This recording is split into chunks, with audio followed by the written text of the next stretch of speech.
말씀과 함께 하루를 시작하는 여러분에게 하나님의 은혜와 평강이 가득하시길 주님의 이름으로 축복합니다. 계속해서 아모스서의 말씀을 함께 묵상하고 있습니다. 아모스서 1장과 2장에서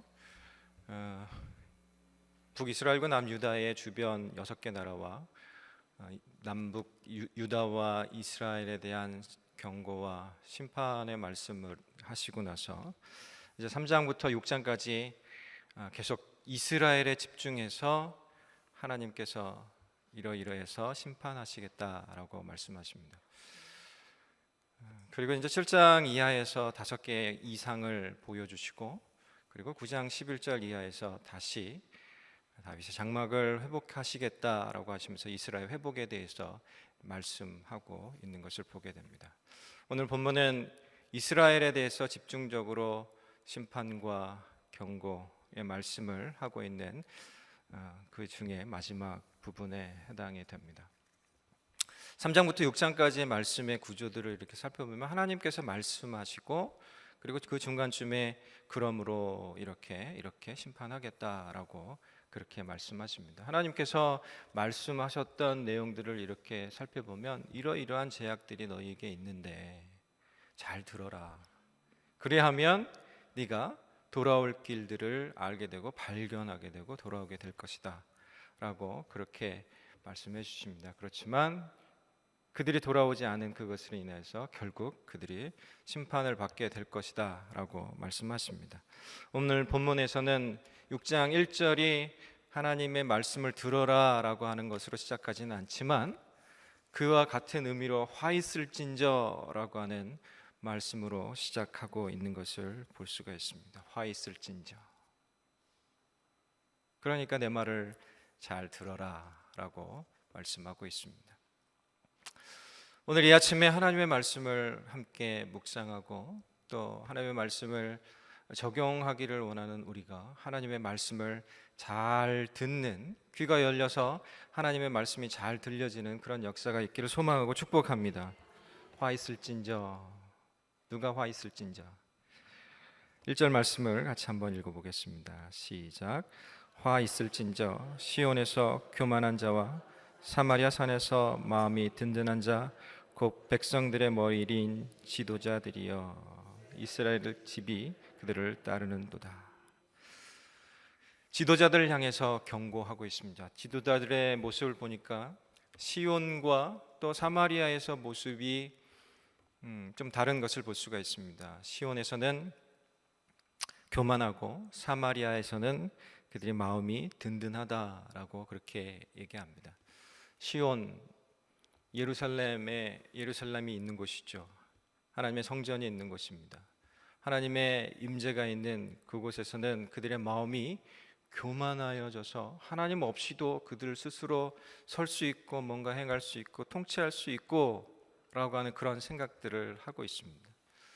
이 시대의 배경이 되는 그 시기를 이렇게 살펴보면 북이스라엘은 여로보암 2세 때이고 남유다는 우시야 때입니다. 그 당시에 이 이스라엘에게서 정복전쟁에서 많이 이겼던, 그래서 땅 영토를 많이 확장했던, 그래서 부유했던 시기입니다. 그들이 가지고 있는 승리의 소식들, 그들이 가지고 있었던 그러한 것들을 통해서 그들이 생각할 때 하나님 없이도 그들은 잘 먹고 잘 살고 그리고 이 권력을 유지하고 살 수 있다라고 하는 그런 교만함이 있었던 거죠. 그리고 그들이 주로 예배했던 대상은 사마리아 우상 숭배의 그곳. 여로보암 1세가 남북 이스라엘이 분열될 때 그때 이 베델과 단에 이 금송아지를 세우고 예루살렘에 가서 다시 예배하지 않아도 되는, 제사하지 않아도 되는 그런 조건들을 만들어 놨었습니다.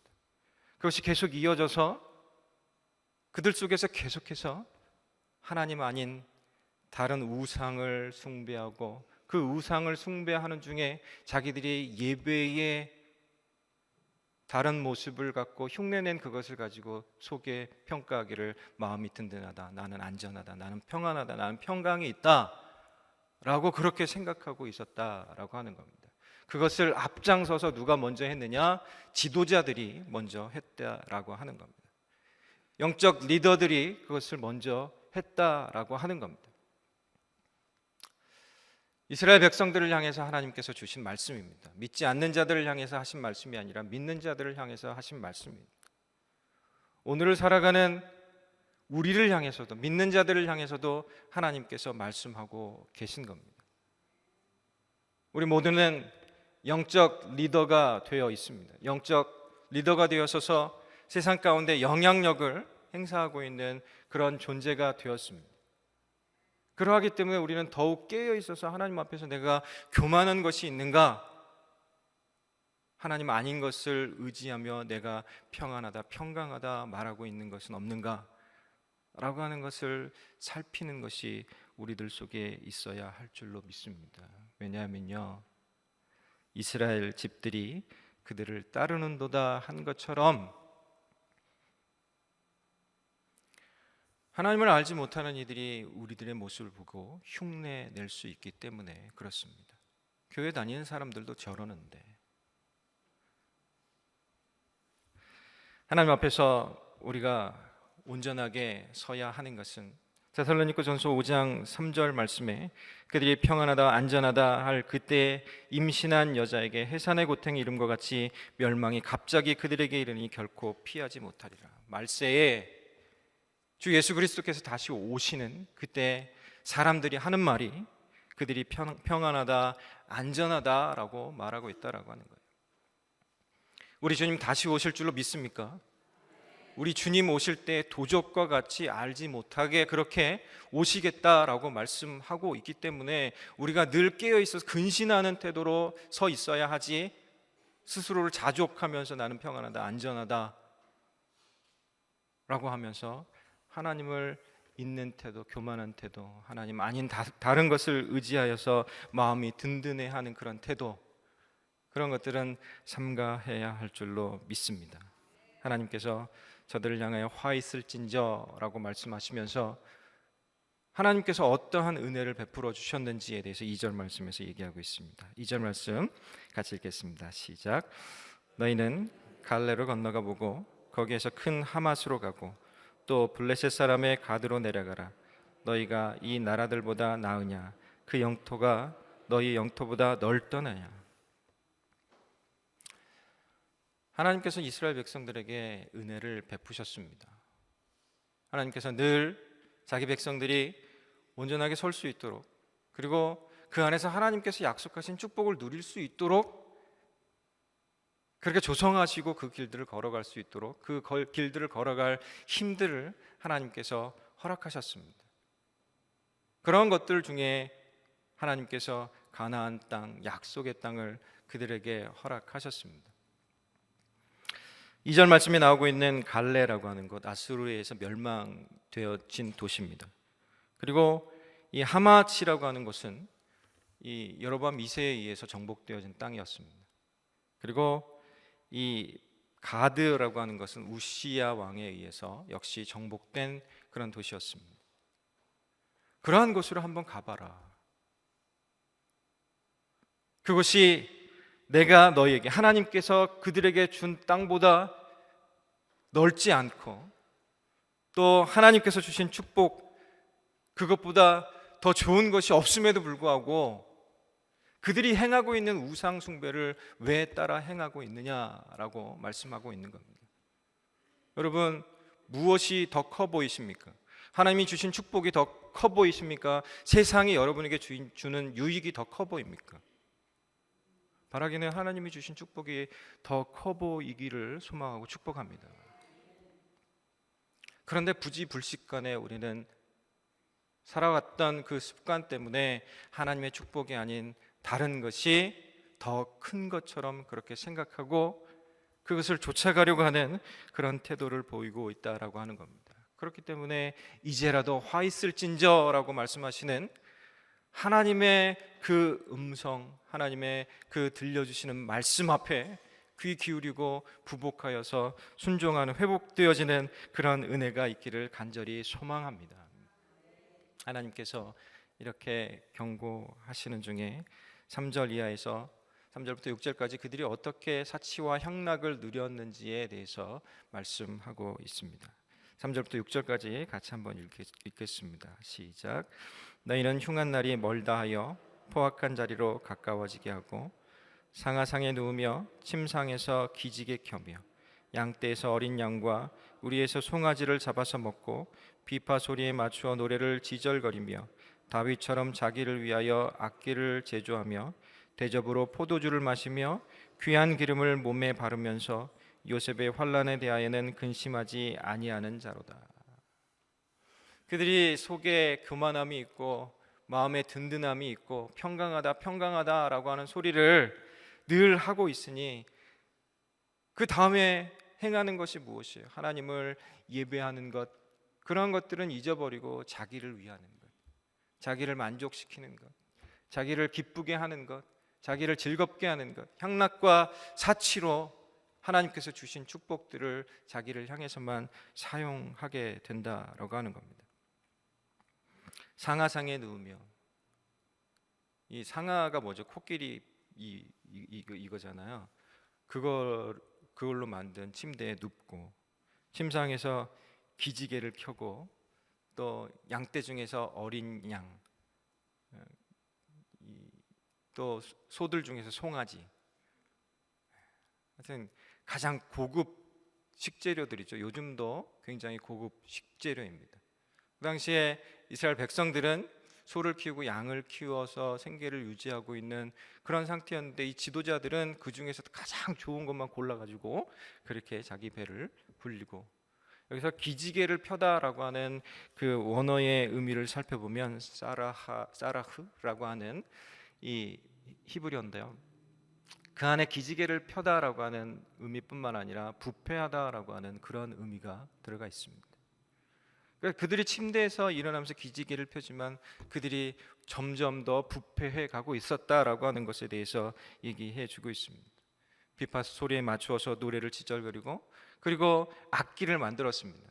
그 악기를 만들었는데 그 악기를 만든 이유가 자기를 위해서 악기를 만들었는데 다윗처럼 자기를 위하여 악기를 제조하였다라고 하는 그 표현은 자기를 위해서 악기를 제조했음에도 불구하고 다윗이 하나님을 위하여서 하나님을 예배하고 찬양하는 것을 위해서 악기를 제조했던 것처럼 그런 의도로 이 악기를 제조했다라고 하는 자기를 합리화시키는 그런 태도라고 하는 겁니다. 여러분, 우리가 일상의 삶 가운데서 악기를 혹은 음악을 동원하여서 자기를 기쁘게 합니까? 하나님을 기쁘게 합니까? 하나님을 기쁘게 하죠. 네, 신앙이 훌륭하십니다. 할렐루야. 근데 늘 우리가 주의해야만 합니다.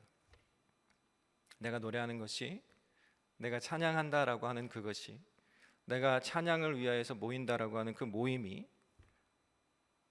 찬양한다라고 하는 그 모임을 위해서 모인 예배의 자리가 하나님을 위한 것인지 나를 만족시키기 위한 것인지에 대해서 늘 생각해야만 합니다. 하나님을 바라보는 것, 하나님을 찬양하는 것, 하나님을 중심 가운데 두는 것이 사라졌음에도 불구하고 늘 속에 합리화시키기를 그래도 내가 찬양의 가사가 있는 곳, 찬양의 곡조가 있는 곳, 찬양의 모양이 있는 곳에 내가 앉아 있으니 나는 그래도 괜찮은 놈이야 라고 하고 머물러서는 안 된다라고 하는 겁니다. 심하게는 그것마저도 자기의 영혼을 위한 향락과 사치의 도구가 될 수도 있다라고 하는 것에 대해서 우리는 유의해야만 합니다. 대접으로 포도주를 마시며 귀한 기름을 몸에 바르며, 이 대접은 학자들에 의하면 성전 기구를 얘기하기도 한다라고 합니다. 거기까지는 아니더라도 성전 기구와 비슷한 금그릇, 은그릇을 만들어서 그들이 포도주를 거기다가 담아가지고 마시고, 또 이 수입해서 쓸 수 있는 그런 기름들을 자기 몸에 바르고 향신료를 몸에 바르고 했던 그런 향락과 사치를 저지르고 있는 이 지도자들이 하는 말을 보십시오. 3절에 보니까 너희는 흉악한 날이 멀다 하며, 너희에게는 흉악한 날이 오지 않을 것이다 라고 말하는 거예요. 예레미야 6장 14절에서 예레미야 선지자는 이렇게 얘기합니다. 그들이 내 백성의 상처를 가볍게 여기면서 말하기를 평강하다 평강하다 하나 평강이 없도다. 지도자들이 되어서 백성들을 살피고 백성들의 아픈 마음과 아픔을 어루만져 주어야 함에도 불구하고 그들의 상처를 가볍게 여기면서 하는 말이 평강하니까, 괜찮으니까, 넌 괜찮은 거야 라고 하며 그렇게 가볍게, 별로 그렇게 깊게 생각하지 않는 태도. 결국 그것을 통하여서 나타나는 그들의 모습은 여기서 얘기하고 있는 것처럼 포악한 자리로 가까워지게 하는 것입니다. 다른 말로 얘기하면 멸망을 재촉하는 것이고요. 또 그리고 그들이 통치하는 방식이 포악한 통치 방식이다라고 하는 것에 대해서 얘기합니다. 강포함과 포악함이 우리들 속에서, 우리들의 삶 가운데서 나타날 수 있을 때가 언제인지 아십니까? 하나님으로부터 멀어질 때. 나와 하나님 사이의 관계가 멀어지면 사람과 사람 사이에서도 포악한 것, 강포한 것을 행하면서도 별로 이 속에 죄책감이 들지 않게 된다라고 하는 겁니다. 하나님의 마음이, 하나님과의 관계가 우리가 늘 회복되어 있는 상태, 정상적인 상태에 있으면 사람들을 바라볼 때에도 먼저 드는 것이 긍휼의 마음, 그들을 향한 사랑의 마음, 그들의 모습을 보면서 안타까워할 수 있는, 그들을 위해서 울어줄 수 있는 그런 모습이 생겨나게 된다라고 하는 겁니다. 그러나 그들 속에 교만만 있고 하나님의 사랑이 없으니, 하나님을 추구함은 없고 자기 만족만 가득하니, 그들의 하나님과의 관계가 올바를 수도 없고 하나님과의 관계가 올바르지도 못하니 포악하게 통치할 뿐만 아니라 자기 백성들을 멸망으로 재촉해서 몰아가는 그런 결과를 초래하게 된다라고 하는 겁니다. 그것을 6절 말씀에서는 6절 하반부에 요셉의 환난에 대하여는 근심하지 아니하는도다. 요셉은 이 북이스라엘을 의미합니다. 요셉의 자녀 중에 이 에브라임과 므낫세가 있잖아요. 특별히 북이스라엘은 에브라임으로 표현되어지기도 합니다. 그러니까 북이스라엘의 백성들을 돌아보지도 않는 그런 상태. 하나님께서는 계속해서 이스라엘을 향해서 경고하십니다. 지도자들을 향해서 경고하십니다. 하나님께서 우리를 향해서 어떻게 경고하십니까? 사실 우리를 향해서는 은혜의 말씀을 통하여서 우리들을 향하여 경고하십니다. 당시 4장 4절 이하의 말씀을 보니까 하나님께서 이스라엘을 향해서 이렇게 얘기합니다. 너희는 베델에 가서 범죄하며 길갈에 가서 죄를 더하며 아침마다 너희 희생을 3일마다 너희 11조를 드리지만, 하나님께서 그것을 받지 않겠다라고 얘기하십니다. 그 이하의 말씀들을 이렇게 계속해서 살펴보면 그들에게 기근을 줬어도, 그들에게 가뭄을 줬어도, 그리고 출애굽에 있었던 전염병을 줬어도, 그리고 소돔과 고모라 성이 무너지는 것 같은 그러한 현상들을 너희 앞에 두었음에도 불구하고 너희가 돌이키지 않았다, 너희가 돌아오지 않았다라고 하는 것에 대해서 하나님께서 안타까워하십니다. 하나님의 마음은 이스라엘을 위하여서 애가 슬픈 노래를 지어서 부르실 정도로 그들을 사랑하시고 그들을 긍휼히 여기셨습니다. 하나님께서 오늘 살아가는 우리를 향하여서도 그렇게 말씀하십니다. 때로는 말씀을 통해서, 때로는 이러한 환경들을 통해서, 때로는 우리를 너무도 사랑하시기 때문에 우리가 사랑하는 것을 빼앗아 가심을 통하여서 얘기하십니다. 여러분, 오늘 여러분의 삶의 상황들 속에서 무엇으로 하나님께서 여러분에게 말씀하고 계십니까?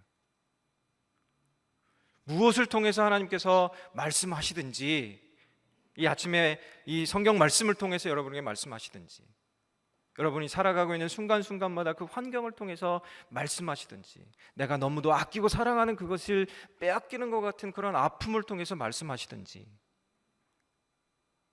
하나님께서 말씀하시는 것에 대해서 귀 기울이고 들어서 선택하는 것이, 머물러 있는 고집을 부리고 머물러 있는 것이 아니라 마음이 녹아져서 하나님의 은혜의 말씀으로 녹아져서 돌이키고 돌아올 수 있는 그러한 은혜와 축복이 있기를 간절히 소망합니다. 하나님께서 그들을 향해서 그러므로 7절 시작 부분에 그러므로 하시면서 이제 이렇게 심판하시겠다라고 말씀하십니다. 그러므로 그들이 이제는 사로잡히는 자 중에 앞서 사로잡히리니 기지개 켜는 자의 떠드는 소리가 그치리라. 사로잡혀 갑니다. 그런데 지도자들은 제일 앞에서 사로잡혀 가게 됩니다. 그동안 교만한 마음으로, 이 마음이 든든함으로 떠들고 했던 그 모든 소리들이 싹 사라져버리는 그런 모습이 될 것이다 라고 하나님께서 말씀하십니다. 8절 말씀 계속 같이 읽겠습니다. 시작. 만군의 하나님 여호와의 말씀이니라. 주 여호와가 당신을 두고 맹세하셨노라. 내가 야곱의 영광을 싫어하며 그 궁궐들을 미워함으로 이 성읍과 거기에 가득한 것을 원수에게 넘기리라 하셨느니라. 아멘. 하나님께서 야곱의 영광을 싫어하신다라고 그렇게 말씀하십니다. 야곱의 영광, 북이스라엘이 쌓은 영광, 이 여로보암 2세를 중심으로 해서 이 하맛부터 24절 말씀에 보면 그들이 하맛 어귀에서부터 아라바 시내까지라고 하는 표현이 있는데 그들이 영토를 그렇게 확장한 거예요.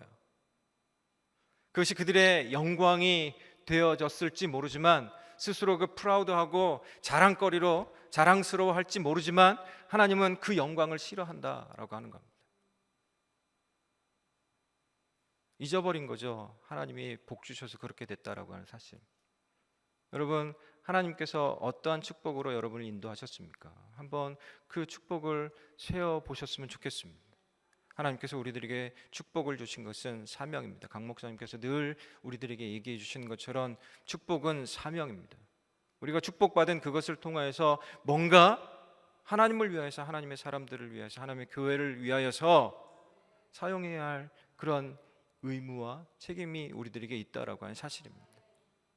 윈스턴 처칠은 이런 얘기를 합니다. 우리가 번 것으로 생계를 꾸려 나간다면 우리가 베푸는 것으로 인생을 일궈갑니다.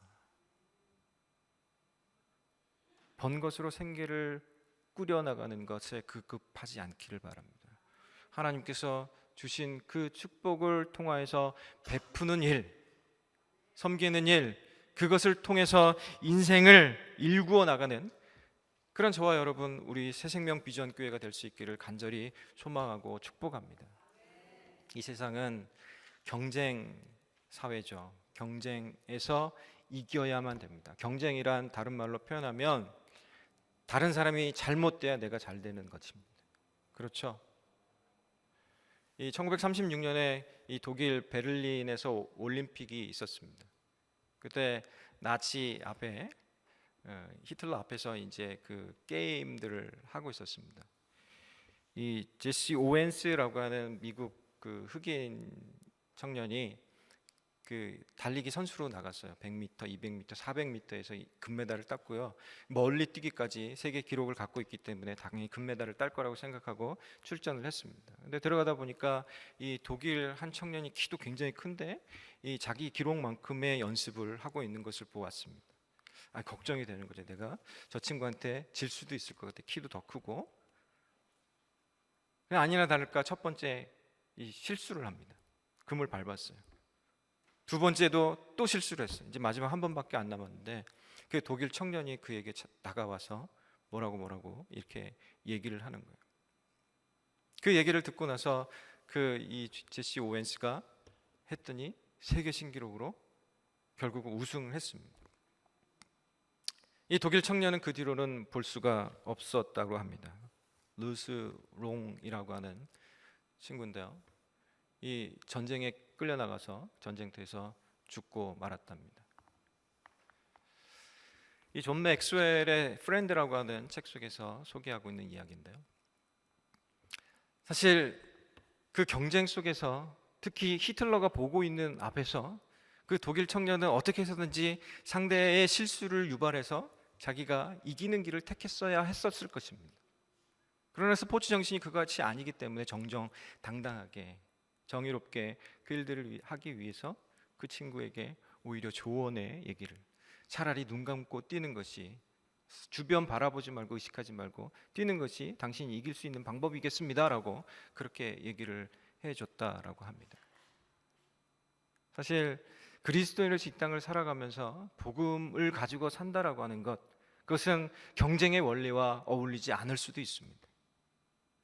그럼에도 불구하고 우리가 이 땅에 그리스도인으로 존재하는 이유는 하나님께서 주신 축복을 우리들 속에 갖고 있다라고 하는 것에 대해서 의식하면서 살아가야 하는 원리는 다른 사람을 잘 되게 해주고자 하는 것, 다른 사람의 영혼을 살리고자 하는 그 마음, 그것을 가지고 우리가 살아가야 하는 줄로 믿습니다. 이스라엘 백성들을 향해서 하나님께서 심판하십니다. 원수에게 넘기겠다. 9절 이하에서 보면 이 한 집에 10사람이 남는다 해도 다 죽을 것이다. 시체를 불사를 자가 자기 가족 중에 없고 친척 중에 찾아와서 일가족 전체를 그렇게 시체를 화장해야만 할 그런 상황들도 될 수 있을 것이다.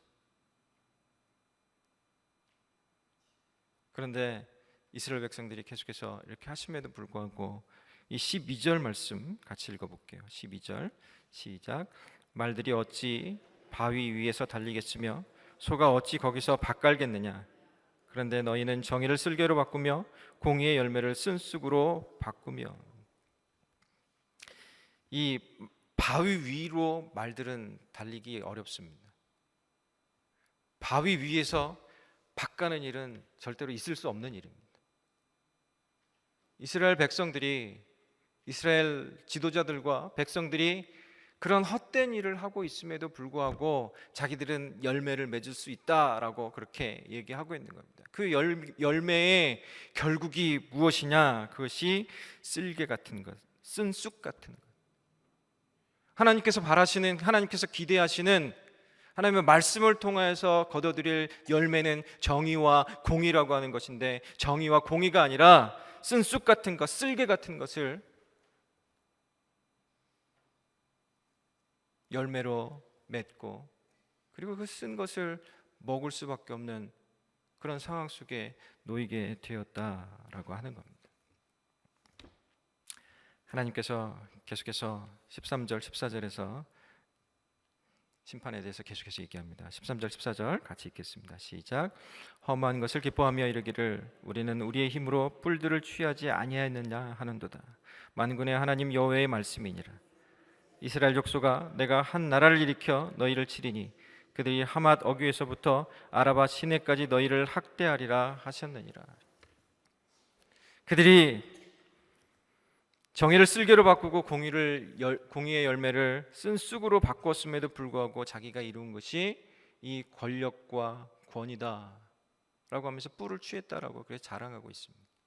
그러나 하나님께서 그럼에도 불구하고 이 돌이키지 못하고 있는, 자기의 어리석음을 깨닫지 못하고 있는 그들을 한 나라를 세워서 치시겠다라고 말씀하십니다. 여기서 말하는 한 나라는 이 바벨론과 아수르를 얘기하죠. 북이스라엘 친 아수르, 남유다를 친 바벨론을 이야기합니다. 결국 그들이 멸망을 당하게 됩니다.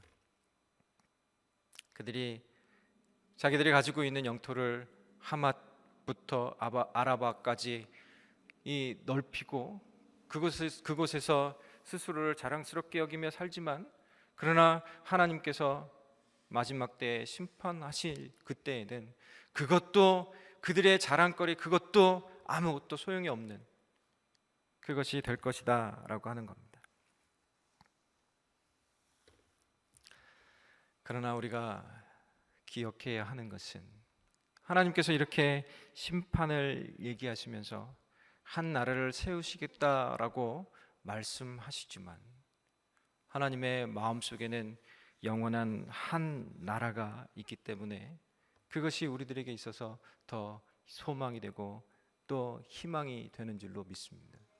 하나님께서는 한 사람을 세우십니다.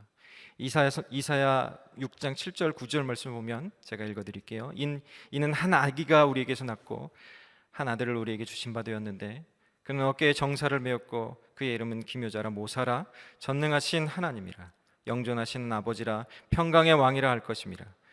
그 정사와 평강의 더함이 무궁하며 또 다윗의 왕자와 그의 나라에 군림하여 그 나라를 굳게 세우고 지금 이후로 영원히 정의와 공의로 그것을 보존하실 것이라. 만군의 여호와의 열심히 이를 이루시리라. 아멘.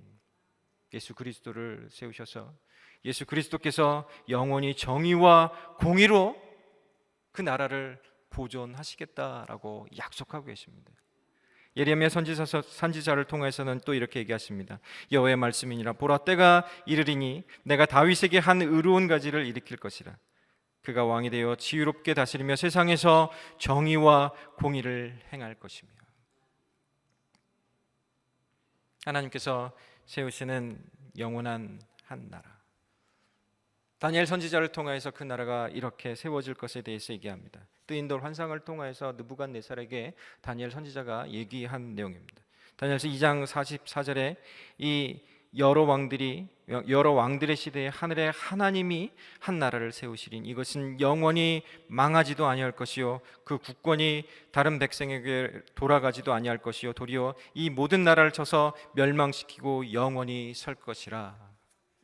여러분, 하나님께서 이 영원한 나라를 여러분에게 주신 줄로 믿으십니까? 예수 그리스도께서 그것을 이루셨어요. 이미 우리가 그 영원한 나라 가운데 들어간 줄로 믿습니다. 그 영원한 나라 가운데 들어가는 것을 인하여서 예수 그리스도께서 이 공생의 시작부터 마지막까지 이 하나님 나라를 선포하는 일에 게을리하지 않으셨습니다. 그것에 집중하셨습니다. 그리고 남겨둔 제자들을 통해서 이 초대교회의 사도들은 계속해서 이 하나님 나라에 대해서 선포합니다.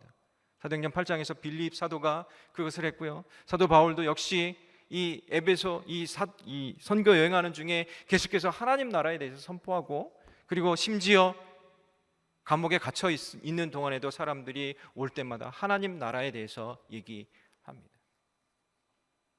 이제 그것이 누구에게 맡겨졌을까요? 오늘을 살아가는 저와 여러분, 우리 새생명 비전교회가 그것을 감당해야 하는 줄로 믿습니다. 하나님의 마음이, 하나님의 심장이 우리들 속에 있으니 계속해서 헛된 것을 생각하지 말고, 내가 좀 가진 것을 인하여서 교만해지지 말고, 하나님 아닌 다른 것을 의지하며 이 마음이 든든하다라고 자족하지 말고,